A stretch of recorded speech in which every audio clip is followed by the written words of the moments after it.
Good afternoon, folks.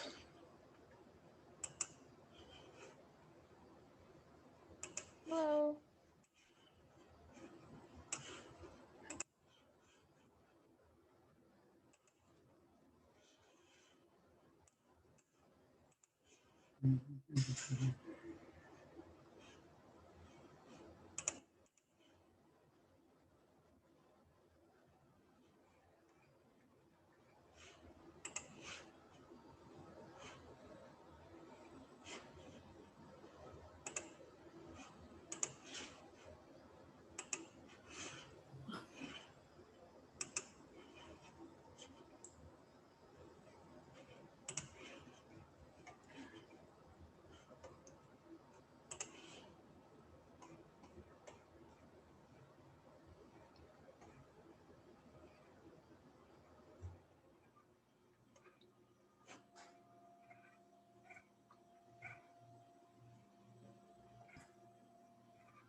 All right, folks, we'll get started here, 12:30. All right, we're continuing on here. I think I had gotten through the cross-Claisen reaction here. And the one we're going to look at next is called the Dieckmann condensation, which is really just a Claisen reaction, but it's with a cyclic diester instead of two of the same ester or two different esters in the case of the cross-Claisen. So instead of two separate esters interacting, it's actually two esters that are part of the same chain. As a result, the compound we get from the Dieckmann condensation is a cyclic compound. The mechanism used to form the Dieckmann condensation is pretty much identical to the reaction used to get the Claisen product. So I'm going to go ahead and I'll do an example of one here.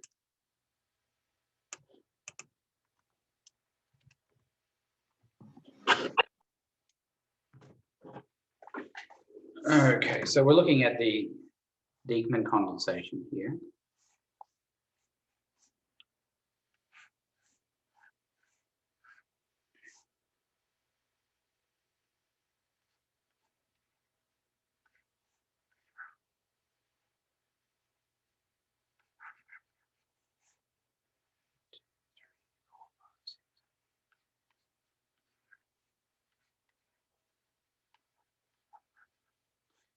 Okay, so the product of this, I'm going to go ahead and number these carbons here. 1, 2, 3,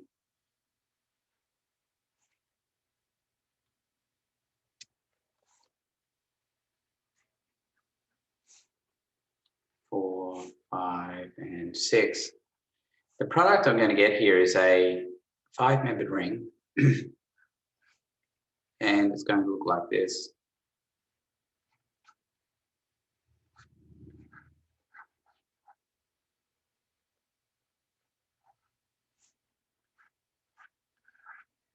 So the bottom line, at least from what you can see here, is that if you've got a 6-carbon chain with an ester group at each end, the resulting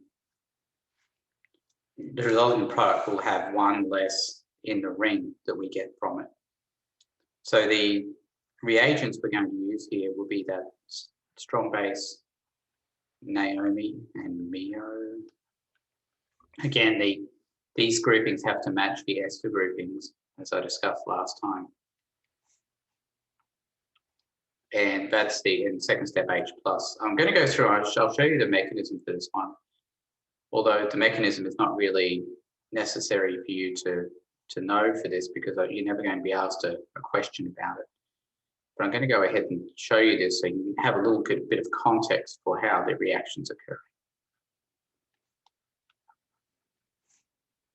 So the first step is the same as what we talked about last time.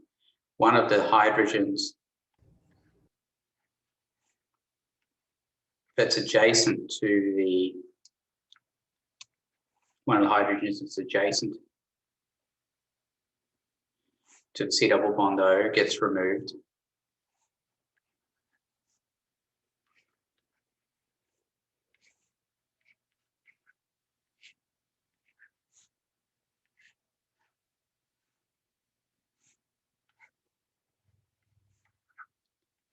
Now, instead of reacting with another equivalent of ester, what it does is it actually interacts with the ester group on the end of the chain. So you can see now why the ring contains one less than the length of the chain.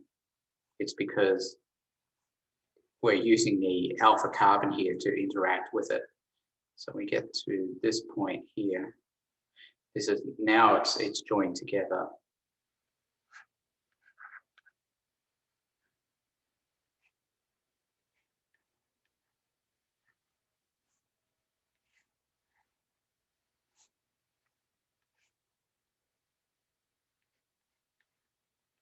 And what I'm going to do is I'm going to show you how the numbering affects this. That's 1, 2, 3, 4, 5, 6. The join here is between carbons 2 and 6 here.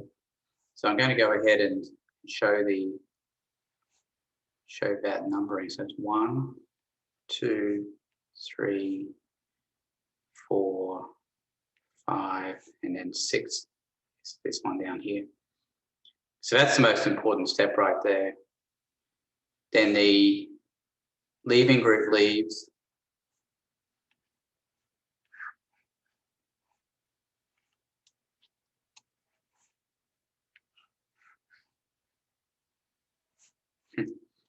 Terrible.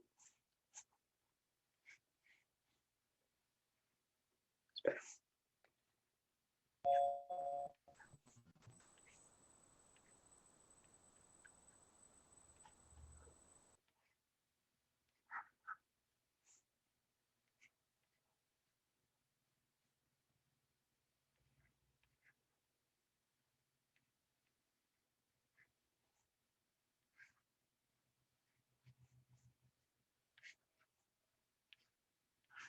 And then it does the same thing as the other Nacillian condensations did, leaving a negative charge off that middle carbon and then having that added to the H plus at the end.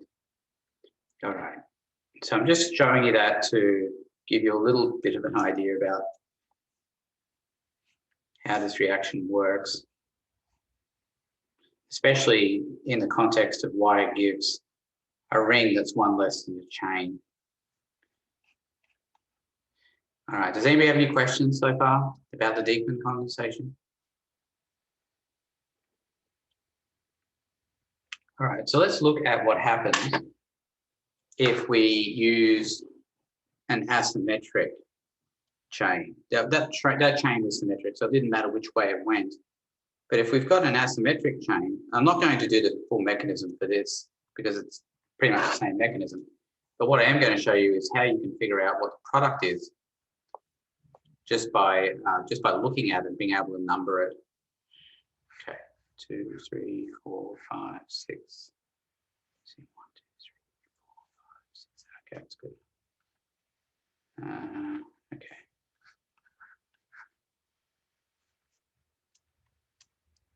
I'll do ETs this time.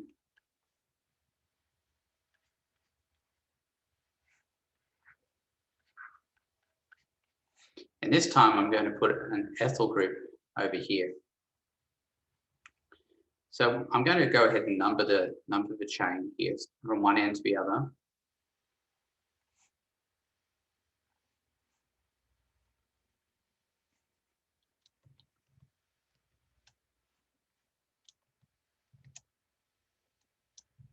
Maybe. No. All right. I'll take that back too far. That's supposed to be an E.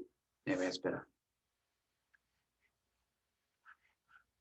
Okay, so numbering the chain, 1, 2, 3, 4, 5, 6, 7. As you can see, it's not a symmetric chain. It's different from each end. So the products that we can get would be the joining from 2 to 7 and from 6:1. So it's always from an alpha carbon, which I'm going to go ahead and label if I possibly can. Alpha and alpha up here. So it's always from an alpha carbon to the other ester grouping. So that's how I'm coming up with the 2 to 7 and the 6:1.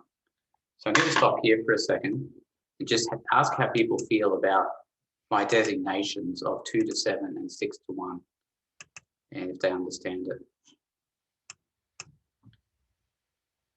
5, 4, 3, 2, 1, 0. Okay. So any questions here about my designations and how I'm getting them? Because if you don't understand that, you might not understand the next part. So I'm just trying to get to that point. Okay. All right. Well, we'll continue on here. So using the mechanism, which I'm not going to show you, but what would happen is that we get 2 to 7 and 6:1. That means we're getting 6-membered rings as products. I'll do the 2 to 7 product first. The 2 to 7 product is going to look like this. It's going to be a 6-membered ring. And it's going to have the ester group hanging off here and a C double bond O. And I'm going to go ahead and I know that there's an ethyl group here, but I'm not going to put it on yet because I'm going from 2 to 7. I know that I'm going from 2 to 7. This is 1 because it's on the outside of the ring. It wasn't involved in the ring closing part. So there's your 2 to 7 there. And then the 6:1 will go from here to here. But we're doing the 2 to 7 first. So the 1 is on the outside if we're talking 2 to 7. That'll be 2, 3, 4, 5, 6, and then 7, which places, if I'm going 2 to 7, then the ethyl group is going to be on the 3 like that. Okay, so that's for that one. And then I'm going to go 6:1 on the other one. And that means, again, it's going to be a 6-membered ring. I know this for a fact. I know that there's going to be an ester group on the outside of it. And the C double bond O here. And you can see if we're doing 6:1, then the one on the outside will be the 7. And then that'll be 6, 5, 4, 3, and then 2, and then 1 will be the joining portion here, which turns into a C double bond O. And again, the ethyl group is going to be here on carbon 3, just as it is in the original chain. All right. Now I'm going to ask how people feel about it. I'm not expecting great results at this point, but this is not the last you'll hear of it. So be honest. Let's try this again. How do you feel about this so far? 5, 4, 3, 2, 1. Somebody isn't voting. Okay.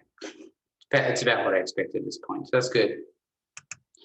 All right. Any questions so far? So the bottom line at this point is that we're getting 2 products from Dieckmann condensation because we have an asymmetric chain, something where the chain is not symmetric on both sides. So, I mean, you can look at it one way, look at it the other, it's going to be different. So we end up getting 2 different products, and these are the 2 products that we get here. All right, so let's take a look at the kinds of questions that you're going to see on the test, and then we'll see how we can apply what I've got here to the test. And I'm really hoping that that will bring a bit more understanding to people. As you can see, I kept my promise. I did. What promise was that, folks? What promise did I keep? Add tests. I added tests. Yes, I did. I did.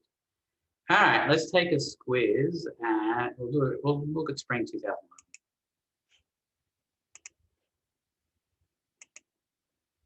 Spring 2011.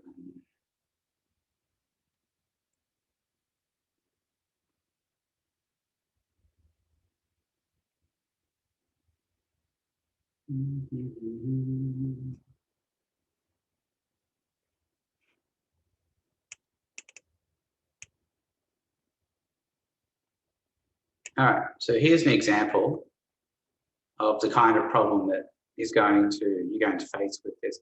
It's always going to involve a Dieckmann condensation and along with that, acetoacetic ester synthesis. So kind of it's a combination of the two things we've learned about. But it's always, every single problem is going to take this kind of form. All right, so I'm going to go ahead and I'm going to show you this problem. And then I'm going to hopefully show you that it's not really that bad. Okay, so we've got 1, 2, 3, 4, 5, 6. So it's a 6-carbon chain. I am expecting a 5-carbon ring, which is what we've got down here as one of the products. So here's what I'm going to start with. I'll start with I'll move this over here. It gives me a bit more room. Okay. Okay.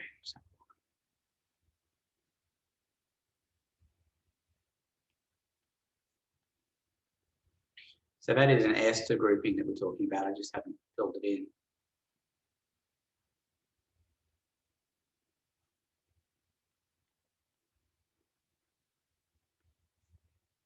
So the first step here, which I'm going to do below,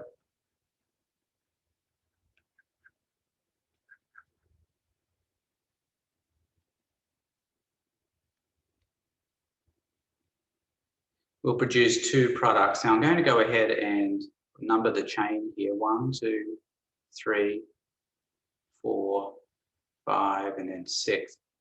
So the products I'm getting, I'm going to do 2 to 6 and then 5 to 1. So remember, it's always an alpha to the other end, okay? So this is an alpha and this is an alpha over here. So it's always one alpha to the other end, okay? Not to the adjacent one or anything, but to the other end of the chain. So the first one I'll do 2 to 6. Now it's going to give 2 compounds, which I'm calling A and B, but at this point we don't know which is A and which is B. So I've got 2 to 6 and then 5 to 1. So the product is going to be a 5-membered ring.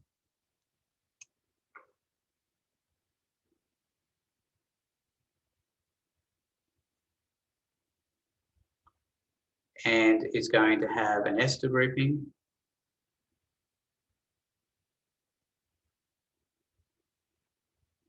Oops.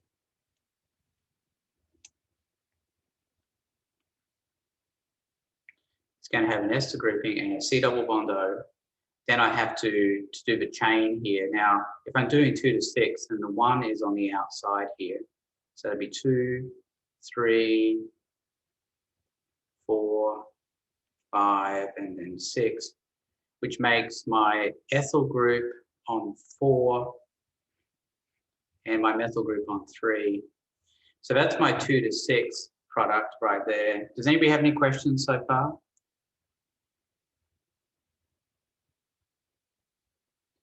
Okay, the 5 to 1 product again is going to be a 5-membered ring.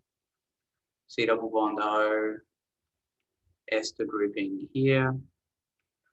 And if it's 5 to 1, then the ester grouping is on the outside. That's number 6. That's the one that wasn't involved in the chain. And it'd be numbered backwards now. 6, 5, 4, 3, 2, and then 1.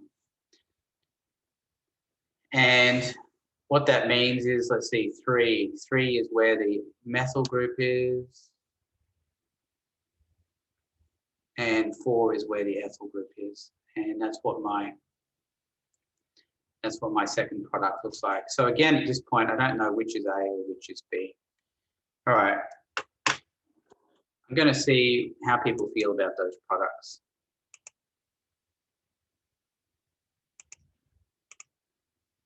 How do you feel about those products? 5, 4, 3, 2, 1. Okay. So yeah, it's getting better. Right. Does anybody have any questions?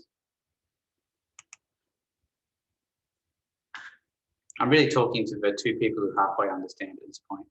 I just want to see if there's something I can say that would be helpful. Okay. So we do the rest of this now, and we can just proceed with the acetoacetic ester synthesis. The next step then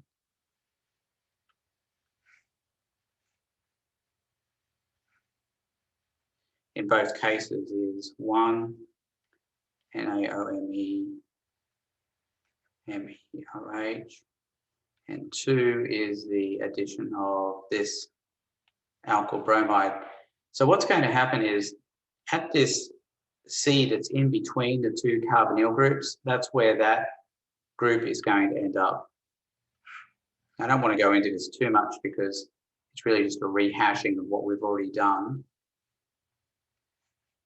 So what I'm talking about is this C right here.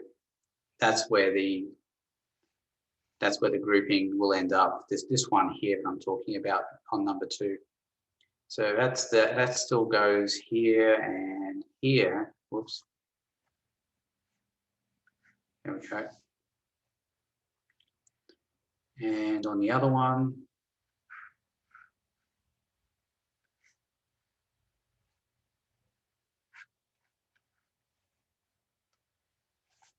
remember that's the most acidic hydrogen that was there. It was in between the two carbonyl groups. That's why the alkyl group ends up where it does. Let's see.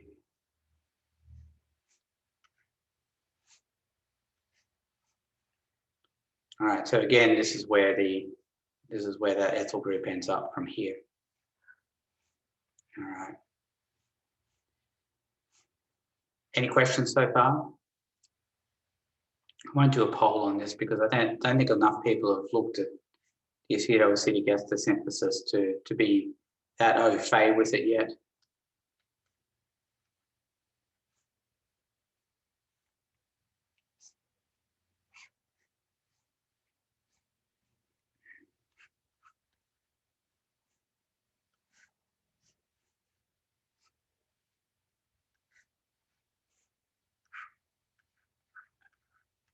Okay, that will hydrolyze the ester grouping.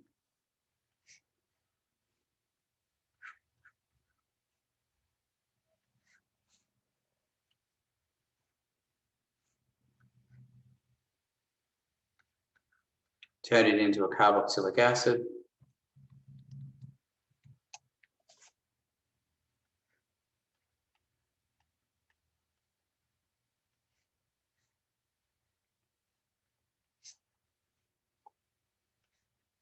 And then in the last step, we add the heat.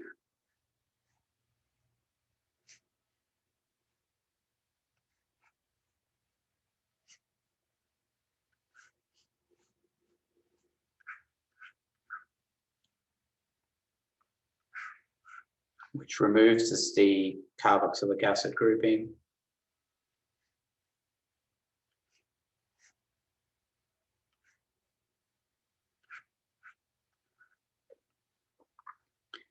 And these are the two compounds we end up with. All right, does anybody have any questions so far? I haven't assigned A, B, C, D, E, F, and G yet.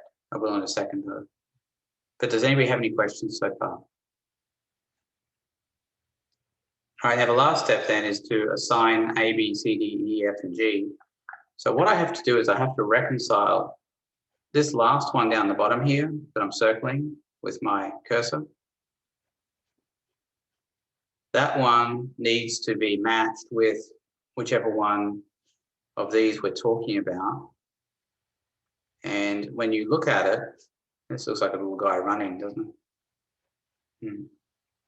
So this one here actually matches this one here, but looks like it's running away. Does anybody have any questions about that? All right. Let me see how you feel about it. How do you feel about what I just said? That this compound here matches this one down here. 1, 2, 3, 4, 5.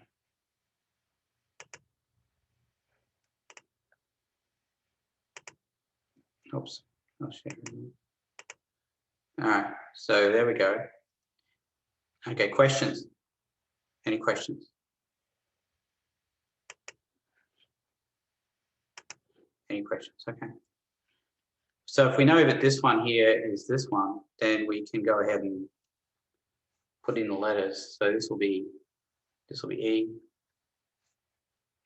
this will be D, which makes this one A, which makes this B,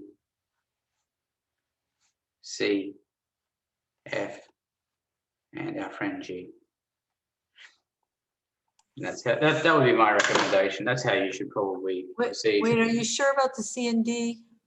Am I sure about the C and D? It's A and B. A was on the right. Hang on. Let me look at this. E,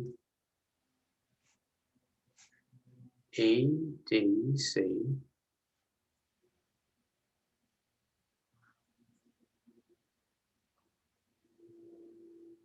I'm just checking. Hang on. Yeah, I'm sure of it. Oh, okay, because you switched. I see what you did. Okay. I didn't switch anything, Julie. What happened was I came up with A and B, but I wasn't sure what A and B were. It just so happened that it was opposite what it was in the diagram here. I had a 50-50 shot. Do you see what I'm saying? So then wouldn't C be on the right also? If Nope. A is on the right and you're switching positions? Nope.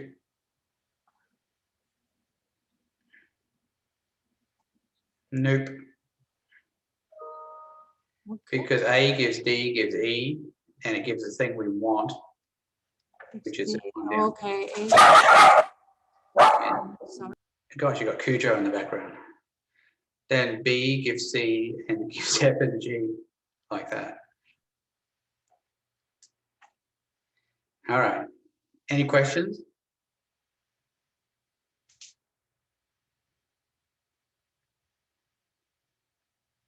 All right. Let's see generally how people feel about it.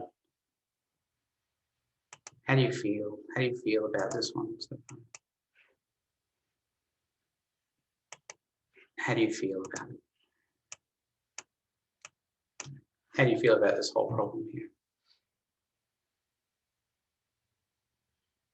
5, 4, 3, 2, 1, 0.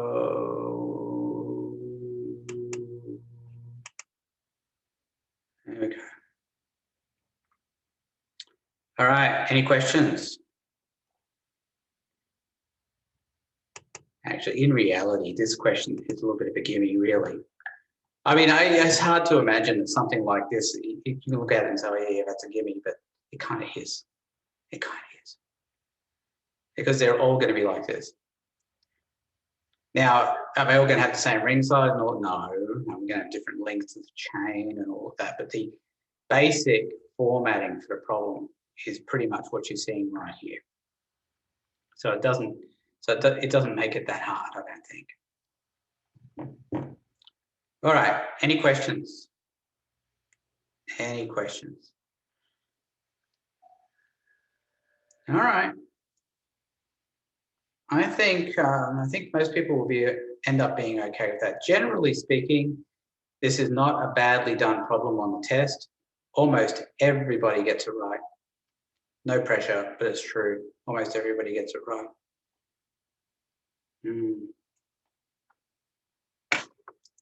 Okay. Any other questions about this one?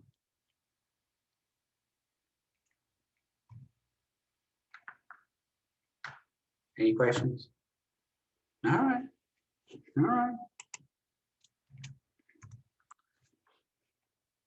Let's take a squiz. I'll leave that open. I'll take a squiz out to the next thing that we're dealing with.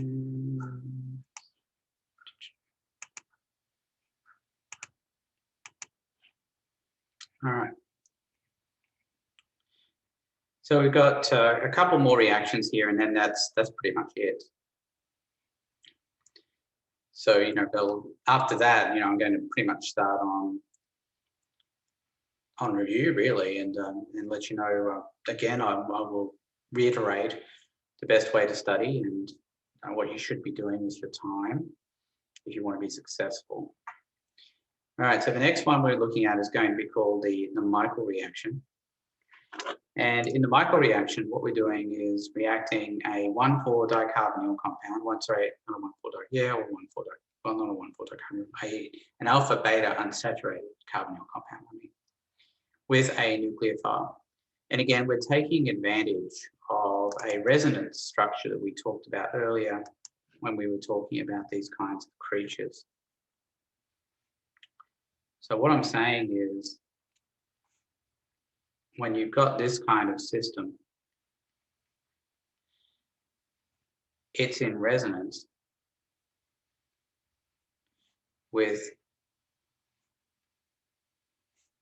this.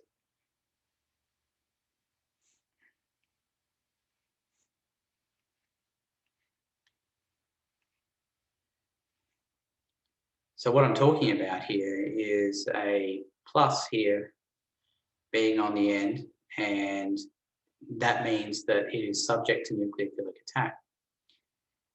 The other possibility is that you could imagine a nucleophile directly attacking the C double bond O, as we have discussed in the past.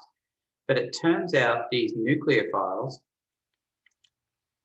the ones that I'm talking about here, let's see, yes, where is it? Yeah, the nucleophiles are discussed here, are what we consider to be soft nucleophiles, which means that these specific ones will tend to attack that particular carbon, one I've circled up here.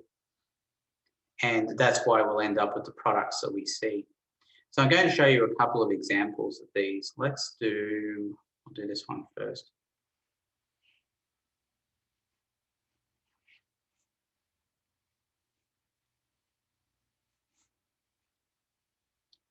And the nucleophile, I will do this one here.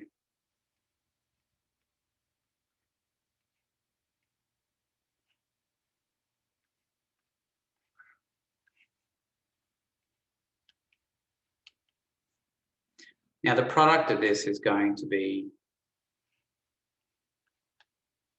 this compound here. And the pattern is relatively simple if you look at it.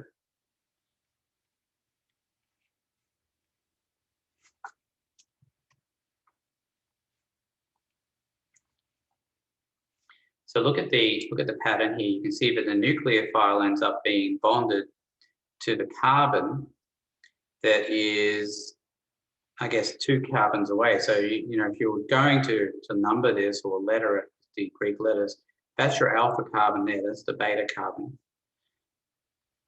So the nucleophile, Nu minus, and this is the nucleophile here, always ends up on the beta carbon.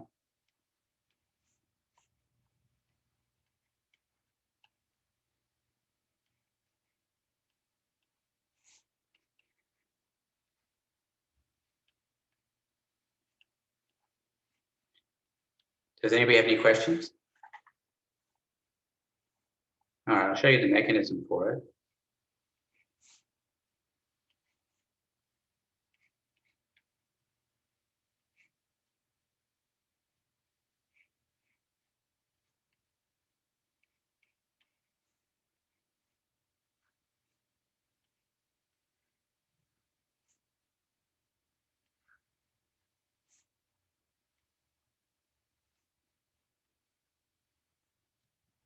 So you can see exactly how it ends up on that specific carbon atom. Oops.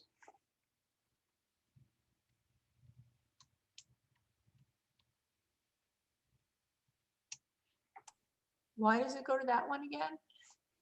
Do you see where you see how when we do resonance, how we get a positive charge on that specific carbon, the beta carbon? Yeah. So that means that the negative from the nucleophile will be attracted to that C specifically. Okay. Is that all right? Yeah, thanks. Okay.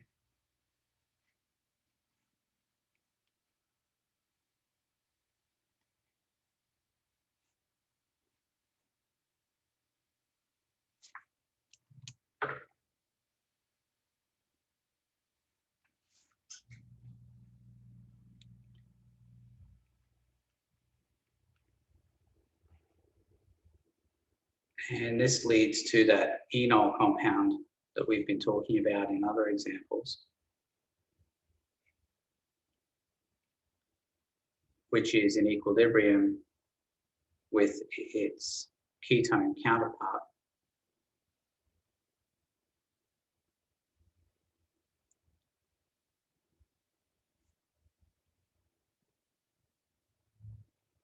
Which is how we end up with the product that we end up with,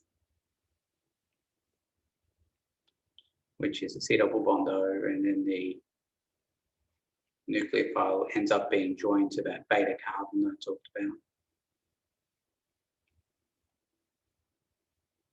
So again, there's your alpha, there's your beta right there. All right, any questions? Oops. Any questions?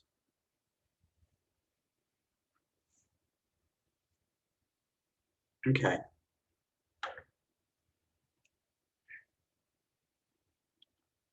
No, I'll see how you feel about it. How do you feel? How do you feel about this, the Michael reaction so far? We're not done yet. I'm going to do amines in a second. How do you feel about this? 5, 4, 3, 2, 1, 0. There's still 4 people who haven't voted. 3 people haven't voted. Come on. Vote, vote, vote, vote. Oh, okay. Okay. Well, this is a little bit disturbing. That's unfortunate if there's a person here who has no idea what's going on, but can anybody ask a question? I'm not going to assume that the person who asks is the one person who answered that. Are there any questions anybody could ask that would be helpful?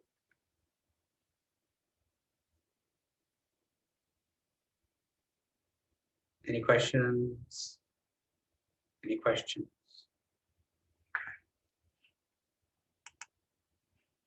So this is a typical question that you could see as part of question 1.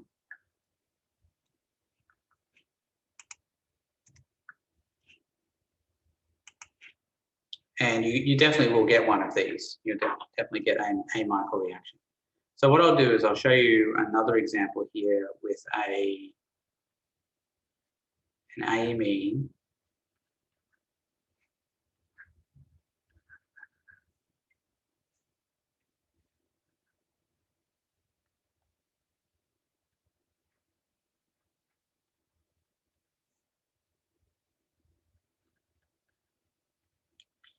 So this one has a slightly different mechanism, which is why I'm showing it to you. So again, we're ending up with the nucleophile attacking that same carbon atom that we talked about earlier.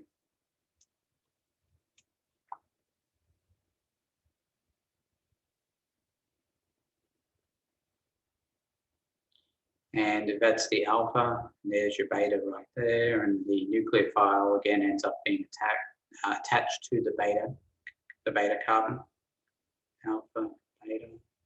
So let's go ahead and I'll show you the mechanism for this one. It's a little different, as I said, but same idea. But because the amine is neutral in nature, there's a slightly different way that it reacts. So the nitrogen attacks directly on that carbon. Even right now, it's joined onto the right carbon.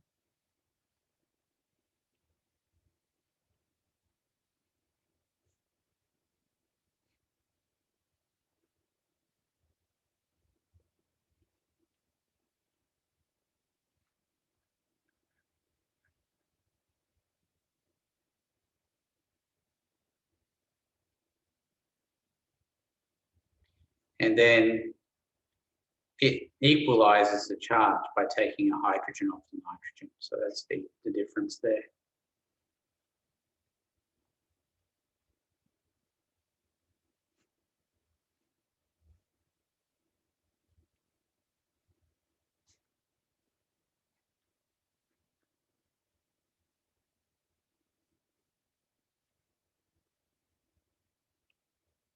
And that's how we end up with the product. All right, does anybody have any questions?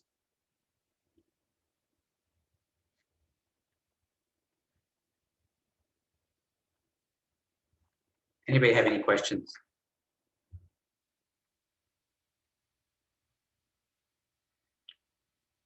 So one of the variants that we can do here is instead of putting the nucleophile, the negative charge on the arrow, what we can do is we can have the nucleophile with a hydrogen on it and then put a strong base above the arrow, and then that strong base produces the nucleophile, so produces that Nu-. So that's the other way you might see that possibly presented, especially in the problems. Although I must admit, on the test, I tend to go more with this top one as my examples rather than the bottom one. But this does have the same effect, putting the base above the arrow here and having it remove the hydrogen from the nucleophile, and then it just reacts in the same way as it did previously. Okay, does anybody have any questions about the microreaction? Okay. So we've got two other reactions that we're going to be talking about here. The miscellaneous reactions is what I call them. The first one is called the Nacillian Condensation, and initially you might look at that and say, "Gosh, that looks a lot like the Dieckmann Condensation." But there's some really subtle, well, not really subtle differences. They're pretty massive differences actually between the Dieckmann condensation and the Nacillian condensation. They're both cyclization reactions, it's true. But just to give you a little bit of context here, I'll have an example of one. This is the Dieckmann condensation here. See, let's make it this one. 1, 2, 3, 4, 5, 6.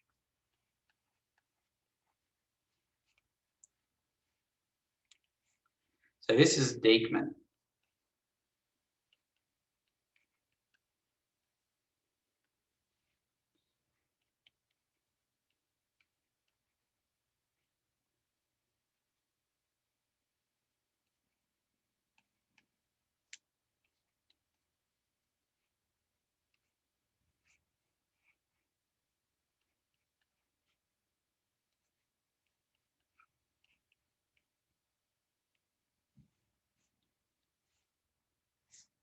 And you can see that we end up getting, this is a 6-carbon chain, which is, we end up getting a 5-membered ring.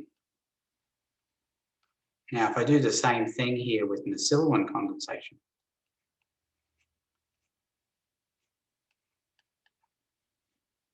and I'll start off with the same reagent here.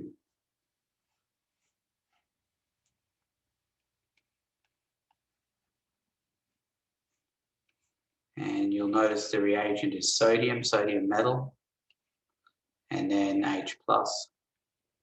Then the product is this one. And as you can see, it's a 6-membered ring with a C double bond O and an OH here. So you can see that there are real differences in the kinds of products that we get from each of these. The reason this is called an Nacillian condensation is because that compound there with an OH on the alpha carbon is called an Nacillian. So that's where the name is coming from.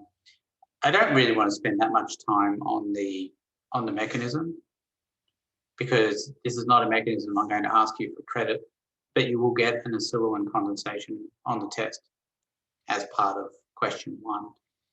And if you wanted to learn the mechanism, you could earn a bonus point for knowing it.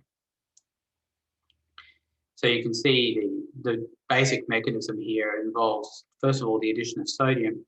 These arrows that I'm showing you here with the sodium are half arrows. So what I'm talking about there, especially in those steps, is it's Na with a half arrow here, because what we're showing there is the movement of a single electron that's on sodium.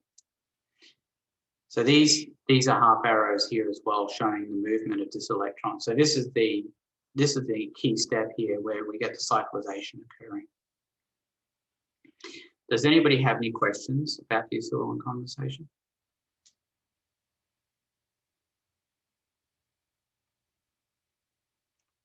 Now, I'm going to give you a gift here and tell you that we're not going to have the Rafamatsuki reaction on the test. So I'll just tell you it's very similar to the Grignard reaction. The zinc inserts between the bromine and the carbon atom here. It ends up acting as a negative charge, and then it attacks the acetyl bond O. We end up getting a compound that has no H on the beta carbon rather than the alpha carbon. As I say, it's similar to a Grignard reaction. But again, you won't see this as part of question 1. All right, does anybody have any questions? Any questions at all about anything so far?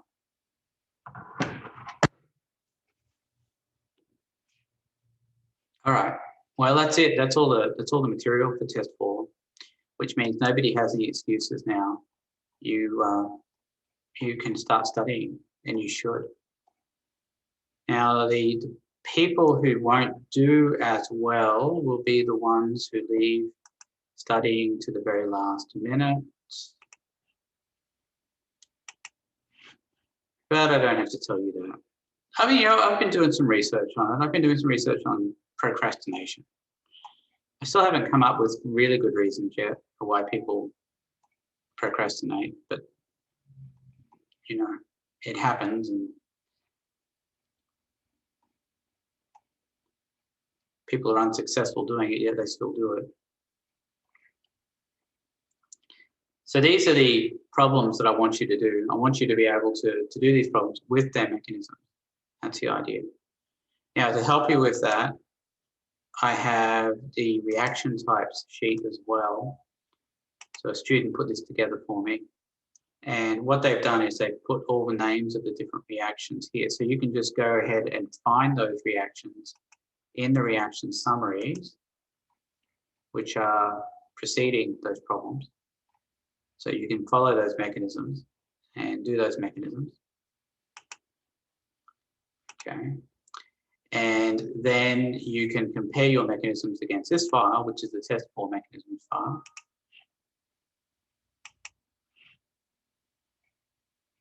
And then they all are here, all the mechanisms.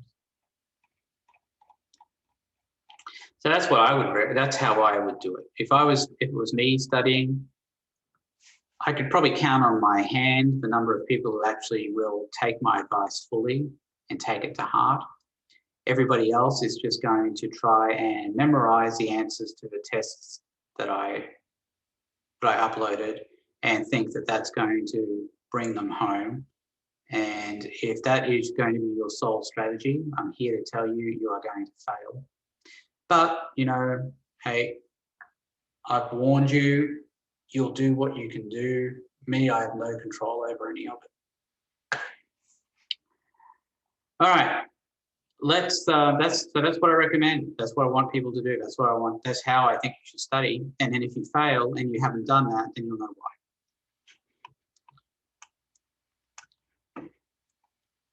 And if you're having trouble with any of the concepts with those mechanisms, then you can always let me know. You can always talk to me and we can discuss what's going on. But trying to get me on the night before the test at 11 o'clock, you're not really going to have much luck there. All right, let's look at some of the resources I have that will help you study for this. Well, I've got all the videos, of course, which I think some of them are actually pretty decent, especially the Deals Alder one. I think this Deals Alder one is a really good one. Zoom session, drawing 3D structures for Deals Alder adducts. Yeah, I think I did that as a, Yeah, I said that was last year. I wasn't actually doing Zoom sessions on a regular basis last year. So you guys are kind of lucky. But I did the whole thing for that particular one. I think that's probably worth a look as well. Drawing 3D structures or deals all the arcs, day one. I think that's certainly worth a look if you haven't watched it already. Let me see. What else down here? What to expect for test 4. I think that is a very, very useful video. I'm actually going to go ahead and play it. Sharing, you share sound. And let's see. I know how long it is. I don't think it's that long. So I want to show you here what you're going to see as part of test 4. So you've got question 1 here. What I've done is I've put the reaction types below. I've typed them in so you can go back and look at this for easy access. But obviously you won't see these things typed on the regular test. You can see that on the old tests as well, but they're not typed, whatever type of reaction they are. But here you can see what you're going to get. So for the first question 1, you'll get a Claisen or crossed Claisen. It's going to be one of these kinds of reactions. The other one you'll get is the alpha addition to an asymmetric ketone, which could involve, like this, ET3N and heat, or the LDA at minus 78 degrees. The 1,4 addition could be one that involves an organolithium like this one, or one that involves an organocopper lithium. You'll definitely get an Nacillian condensation. You'll get a 2D Diels-Alder reaction that involves an acyclic diene. So what I mean by that is that this diene here, the double bonds are not linked together, so that's acyclic. That's going to require a 2D diagram, which needs to show stereochemistry, by the way. And the other one is, the other type is this 3D Diels-Alder that has a cyclic diene, and as you can see, the diene is tied together, is linked by two more things here. I'm not talking about this part here being cyclic, I'm talking about this part here joining together on the diene part, and that's going to require a 3D diagram. The next thing you get is an aldol or crossed aldol condensation. This one here happens to be a crossed aldol condensation. Over here we've got the enamine assisted alkyl addition. You'll get one of those as well. You'll get a Nov-Nagel condensation. You'll get a micro. Okay, there was a question in chat. I'm just going to see what that is. Yes, I did, Miriam. No, that last reaction of Rafamatsuki won't be there. So neither for question 1 nor... No, nowhere. You'll see it nowhere on the test. Is that? Can I be any clearer than that, Miriam? Huh? Can I be any clearer than that? No. Okay. I just wanted to make sure. Sorry. Okay. Okay. Reaction. Ask a question. Yeah, sorry. Yes. There's 2 more days of class before the test. You're going to make both of them review? Yeah, that's my plan. Okay. You got a problem with that, Julie? No, I just wanted to make sure that I had the right date written for the test. Let me look at that in a minute, okay? I think it's April 27th. Can anybody confirm that? Yes. Yeah, Tuesday. Is Tuesday, April 27th? Yes. Yes. Okay. What's the date today? 15th? Yes. Yeah, so 12 days from now. That's correct. Well, nobody can complain. They can't say, oh, we got through all the material and, only had 2 days to study. Nope. Sorry. Can't use that as an excuse. The only excuse you can use is, oh, I didn't start studying until the day before, which I know 2/3 of you are going to take that approach. Maybe not 2/3, maybe a third. A third of you will probably take that approach. But it'll be at your own peril. Down here you're going to Let me take this back a little bit. got the enamine assisted alkyl addition. You'll get one of those as well. You'll get a Nov-Nagel condensation. You'll get a Michael reaction. Down here you're going to have some sort of problem that involves a diene competition reaction, and you'll be required to come up with an energy diagram that explains the distribution of these products. Question 3 will be a mechanism problem, which will either be an aldol, a crossed aldol, a glycine, or a crossed glycine. This one here happens to be a crossed aldol reaction. This one here will be the malonic ester or acetoacetic ester synthesis. So those are the two possibilities here. If you go back and look through the notes, you'll see if we start off with a carboxylic acid like we have here, we'll be using the malonic ester. If we start off with a methyl ketone, then we'll be using the acetoacetic ester synthesis.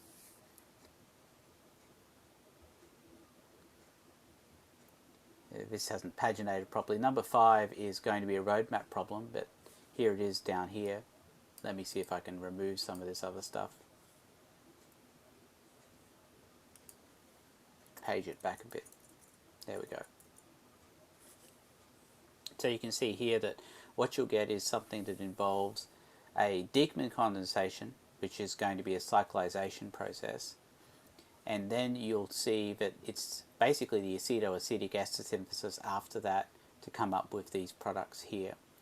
And I would encourage you to look at both the PowerPoint notes and the videos that go through this to see how to do that kind of problem. The last one here, let me just page this back up, is a synthesis problem that involves the aldol or the glycine reaction. It could be aldol, crossed aldol, glycine, or cross glycine. And your mission here is to come up with the reagents that would end up giving these products here. But again, I would encourage you to look at the videos for those. All right. So there you go.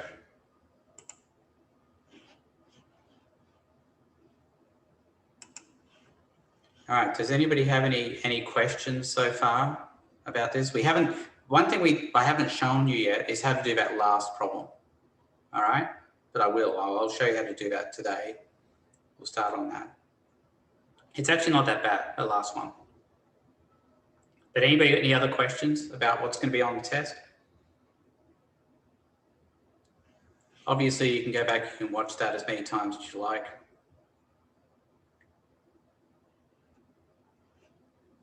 Okay.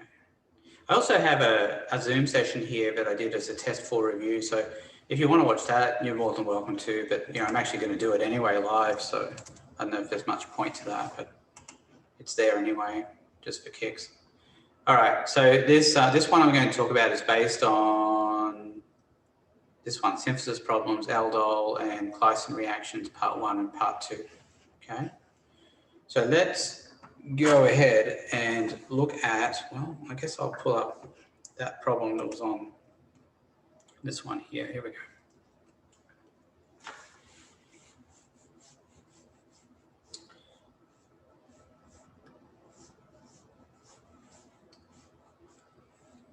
Okay.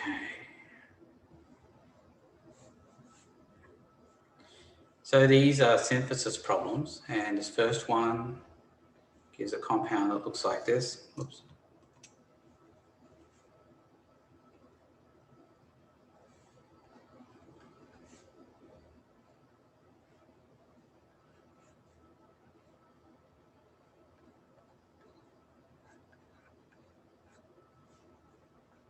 And the other one gives this one.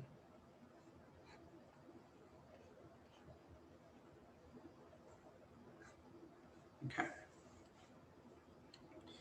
So what you'll need to do first is figure out, well, what kinds of reactions will give these kinds of products.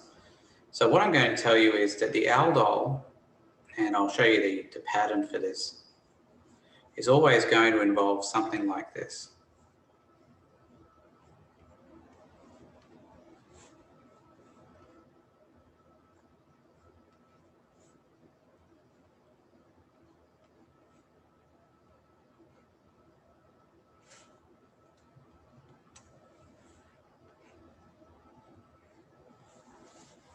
So this is just a general pattern, I'm telling you.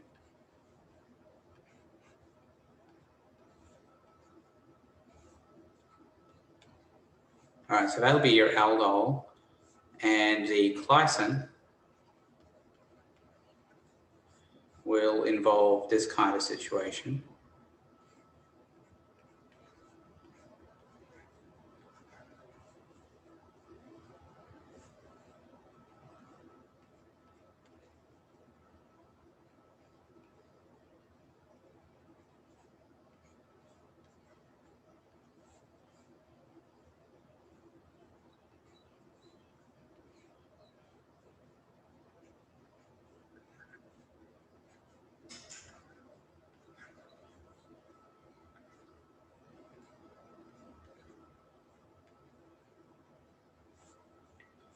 So the reagents here, you'll have NaOH and H2O to form this one and this one. NaOR, let's see, use a bit more room here.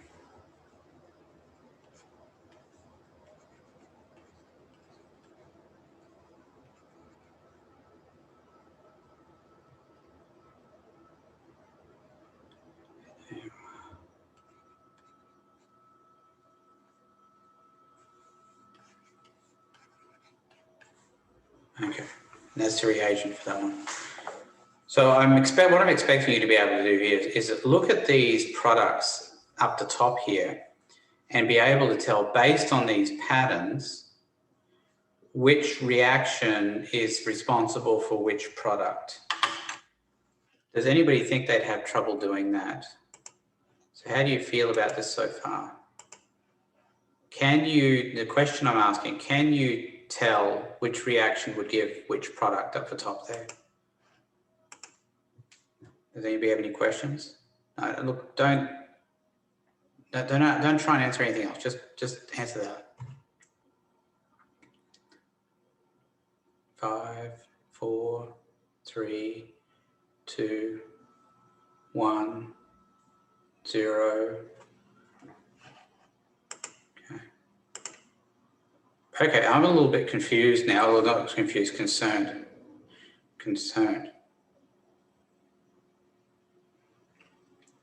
So what I'm trying to get you to see is if you've got a compound that's got a double bond O and a double bond, it must have been formed from an aldol process. If it has a double bond O followed by a C connected to another double bond O and an ester grouping like this, then it must have been a glycine reaction. That's all I'm trying to get you to understand at this point. I'll try again. Can you tell the difference? That's all I'm asking at this point. 5, 4, 3, 2, 1. I guess if I put it that way, it becomes a little bit easier. All right, that's all. Okay. Any other questions so far?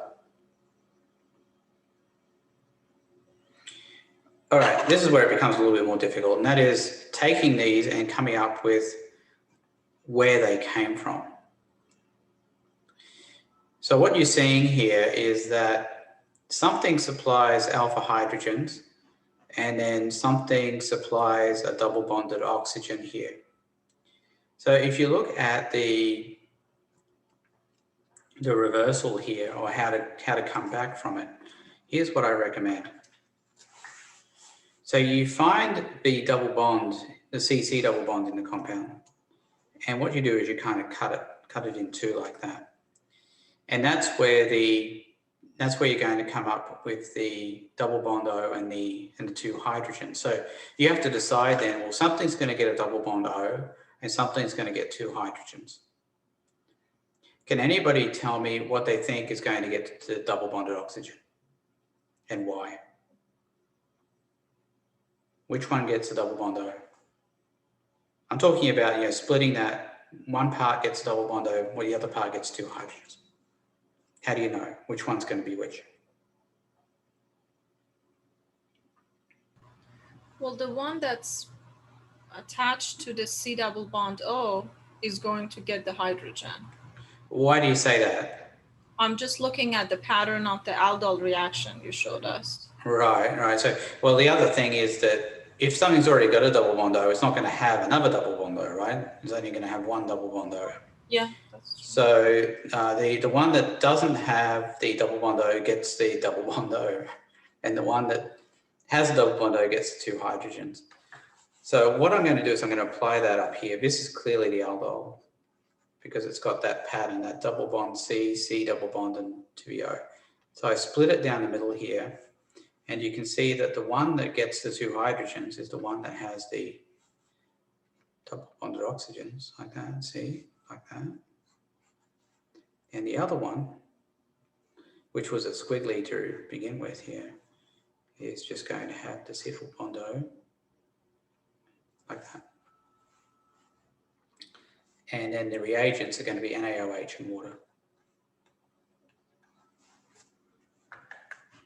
All right. So tell me how you feel about that. How do you feel? How do you feel about that? Oops, sorry. I'll try it again. I'm going to relaunch this. Sorry about that. Okay, how do you feel about this?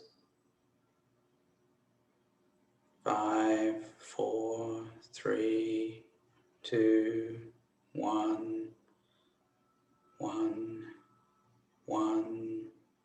Oh, there's 3 people who haven't voted. All right. There you go. Okay, any questions? That one's not too bad. I think most people can get that one okay. Any questions?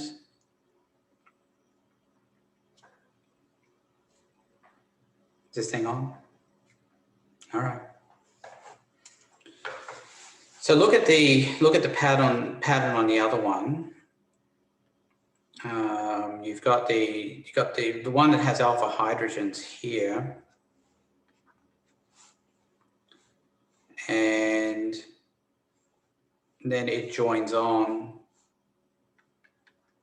to the other C double bond O, and we lose these 2 groupings here.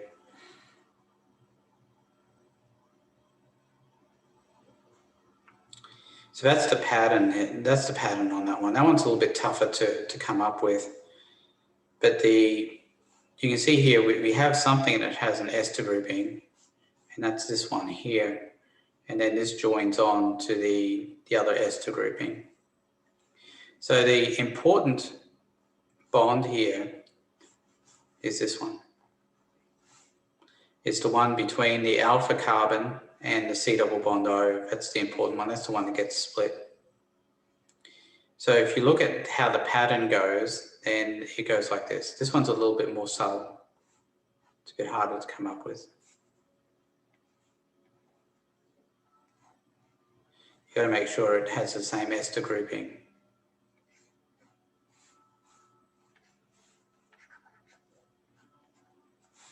Yeah, this one's not as much fun, is it?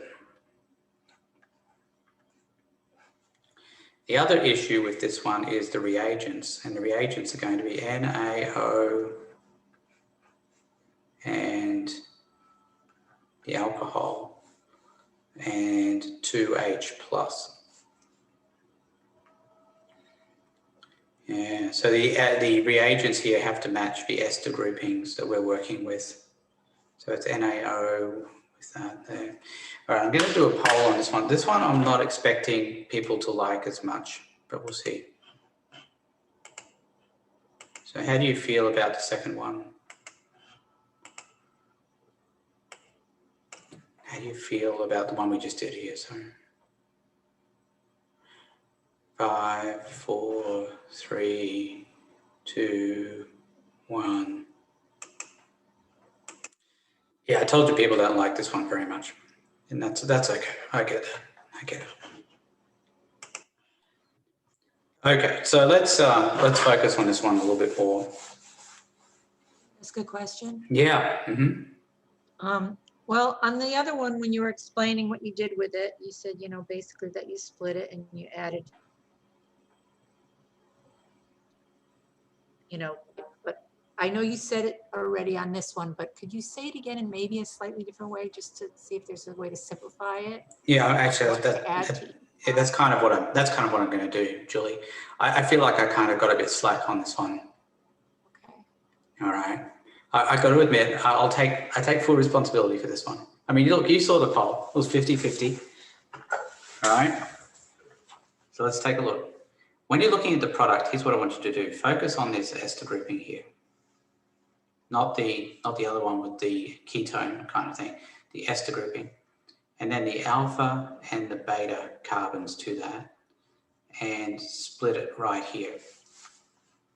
So if we split that, then what we're going to do is we're going to add RO to this side, and we'll add hydrogen to this side. Right, you can see that's what ends up being lost.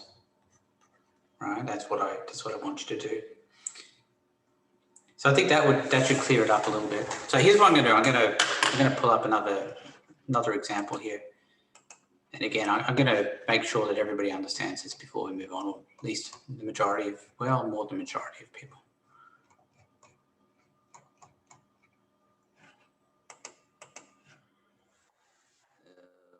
Let's see. Just pulling up an old test here. Do this one. Oh, that's awful.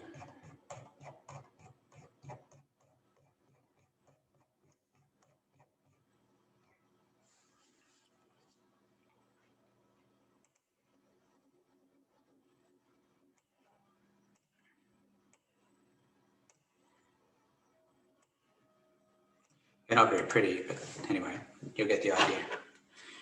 So what I want to do is, I think everybody's going to be okay with the top one, but I'm going to focus on the bottom one down here.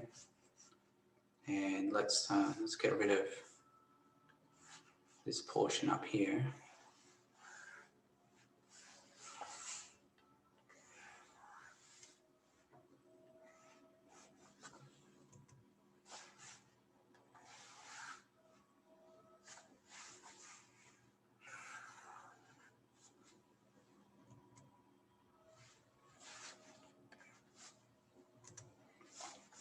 Okay, so let's look at, whoops. And we're looking at the bottom one here. Focus, that's the one I want you to focus on.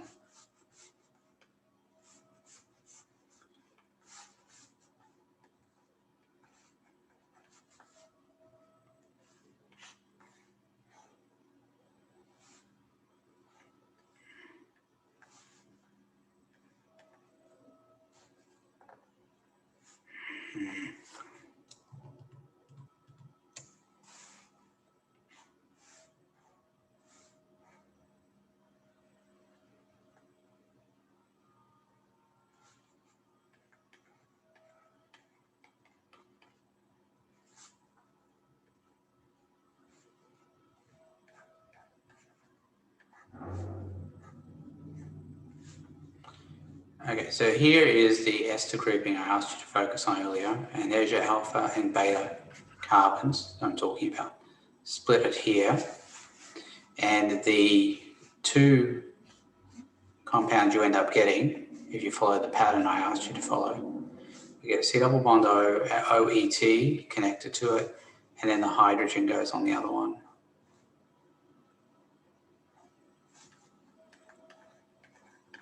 Which I'm not going to put in. The reagents will be NaOET, ETOH to match the ester grouping, and then second step H+. All right, any questions about that one? Does that clear it up a little bit more? Let's see, how do you feel about this now? Any better? Any better? 5, 4, 3, 2, 1, 0. There we go. So it's a bit better. All right. Okay, any questions? Yeah.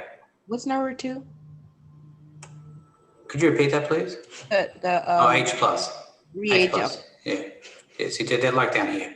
Sorry, I squeeze it in. Yeah.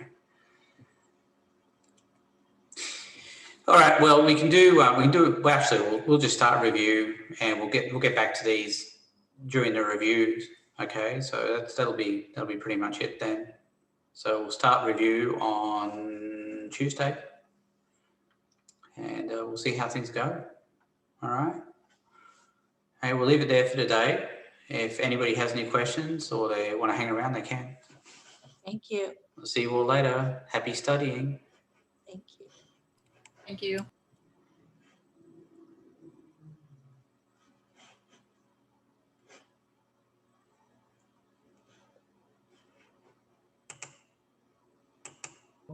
Peter, do you want something? Yeah, I just had a question. It wasn't related to this test, but for the final